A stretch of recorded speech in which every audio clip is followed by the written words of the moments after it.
Welcome to the Deep Dive. Today we're looking at something pretty significant happening in India's corporate retirement world. Call it the Great Retirement Fund Reversal. What we're seeing is large companies, big names, voluntarily giving up their private-to-provident fund exemptions.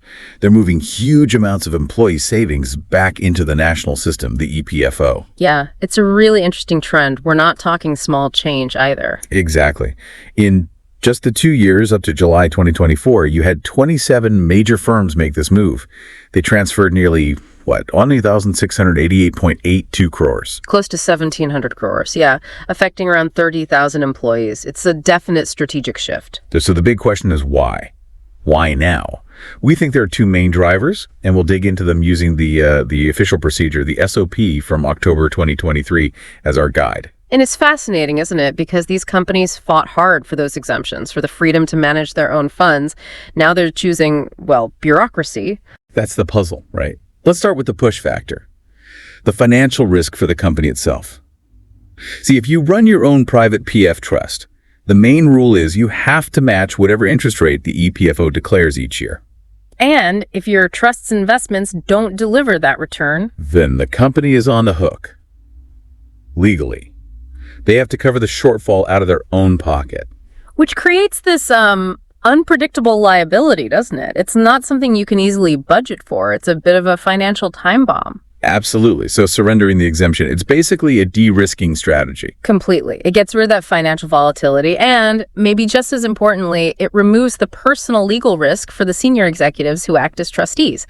That's a big deal for them. Okay, so that's the push away from private trusts, but there's also a pull towards the EPFO, right? And that seems to be all about digital. Oh, definitely. The EPFO has really upped its game digitally. You've got the universal account number, the UAN, the unified online portal, the mobile app. So the government's own tech upgrade is actually pulling these funds back. I think so, yeah. It's eroded the main advantage private trusts use to claim better service. Now, employees often get, better transparency, instant balance checks, plus the security of that government guarantee with the EPFO.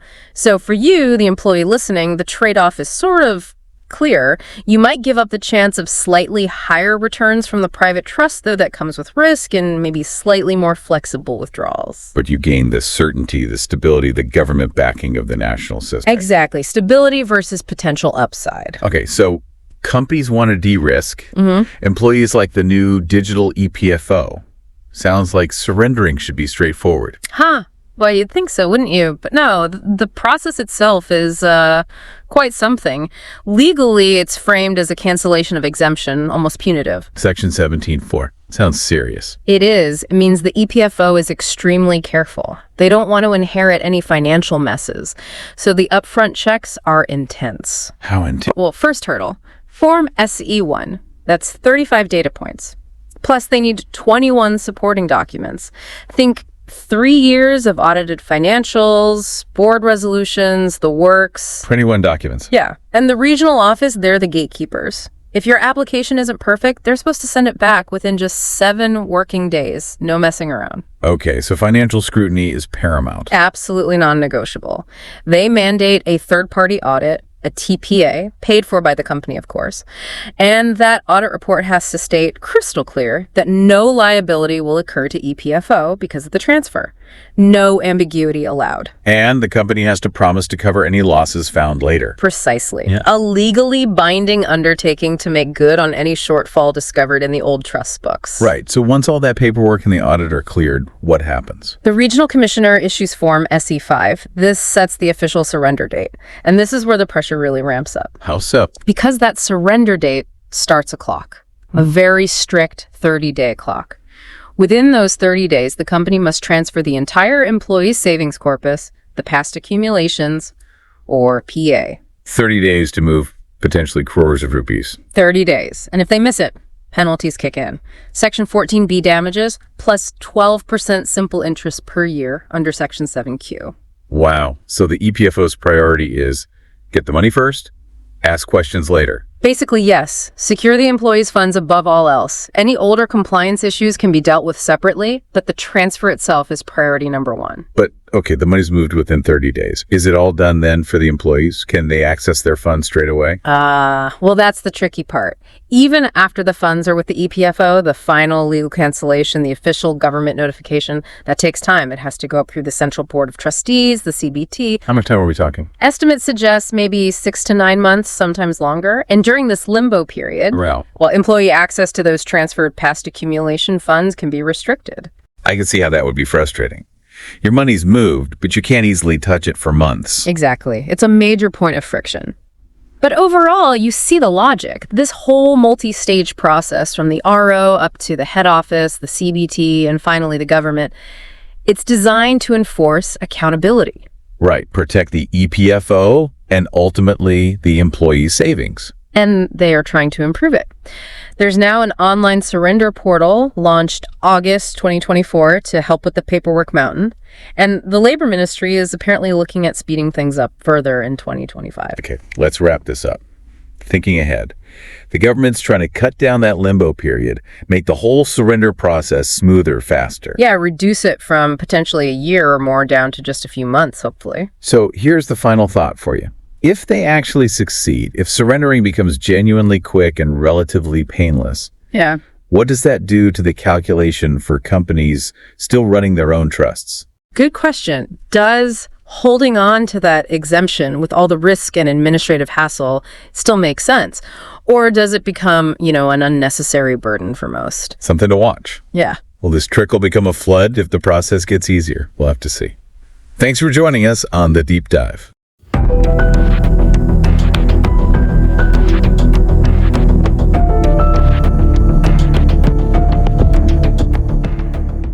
Let's talk about something really interesting and kind of huge that's happening in corporate India right now.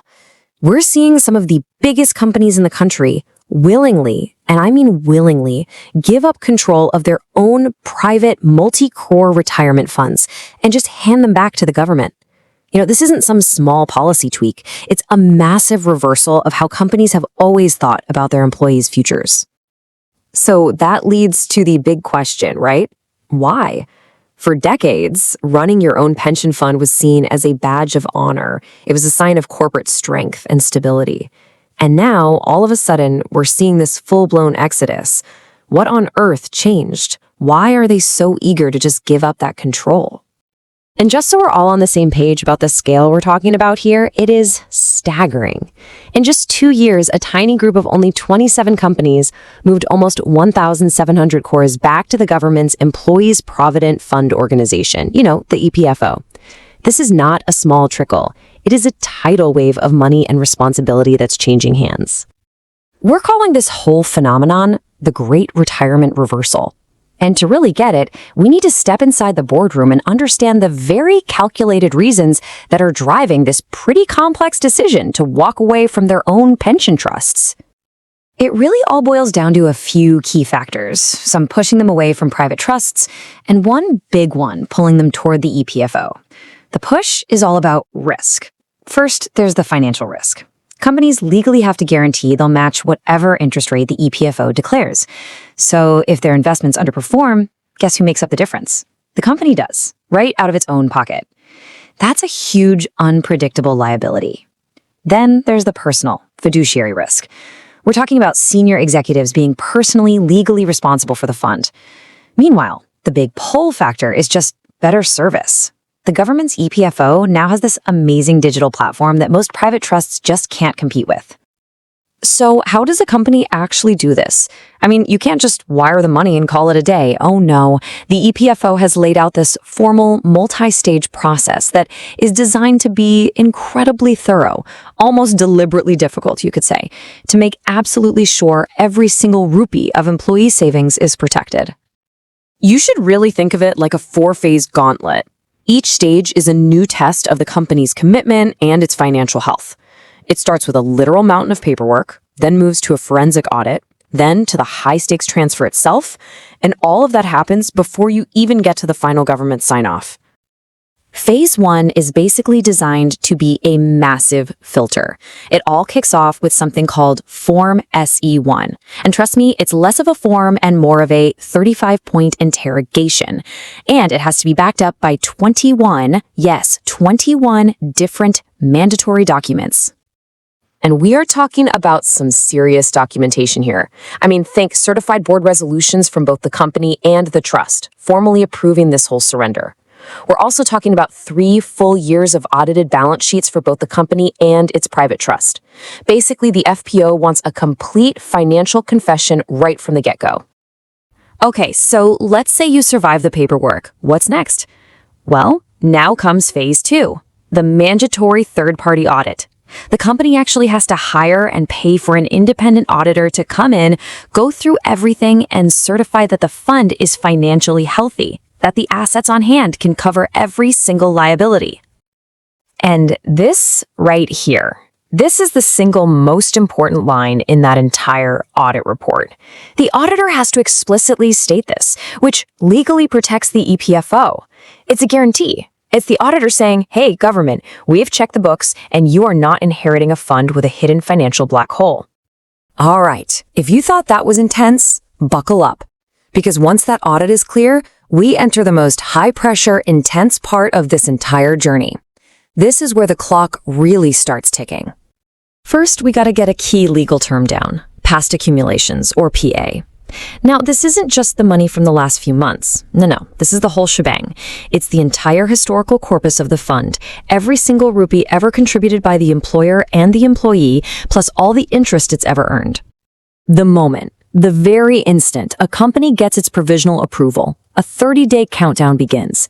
They have 1 month. That's it. No extensions. 1 month to liquidate their assets and transfer the entire historical fund, all those past accumulations, over to the EPFO. And what happens if they miss that deadline? Let's say they're a day late. Well, the penalties are, frankly, brutal. The government treats it exactly like a company defaulting on its regular monthly payments. They get hit with penal damages under Section 14B and a really steep 12% annual interest charge under Section 7Q.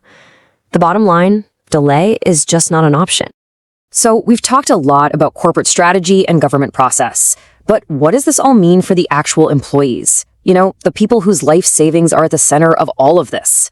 Well, for them, this move is a very clear trade-off.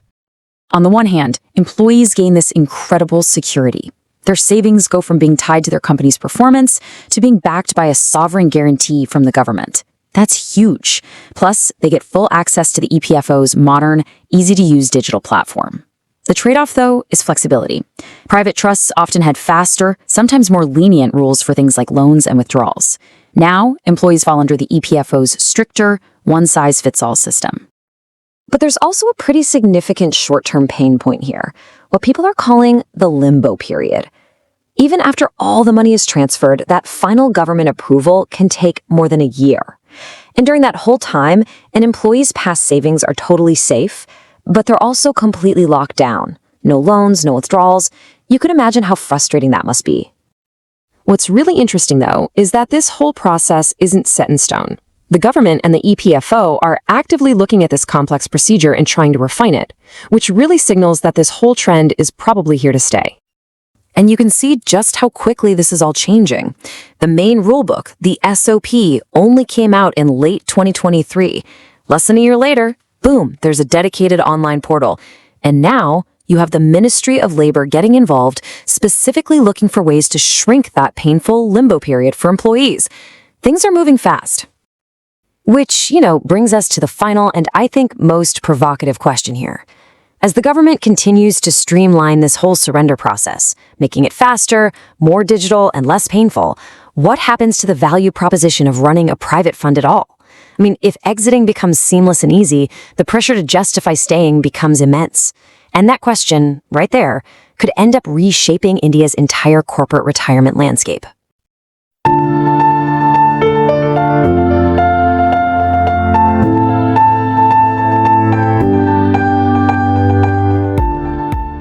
Welcome to the debate. Today we're diving into a really significant trend in India's retirement system, this accelerating move where employers are voluntarily giving up their EPF exemptions. Essentially, they're handing fiduciary risk back from their private trust to the main EPFO. And it's happening quite a bit, nearly, 1,700 crores transferred by mid-2024 alone. Exactly. It's a major shift. So, the core question we're wrestling with is this. Is the very detailed, multi-step, standard operating procedure for this surrender primarily an essential safeguard for employee funds?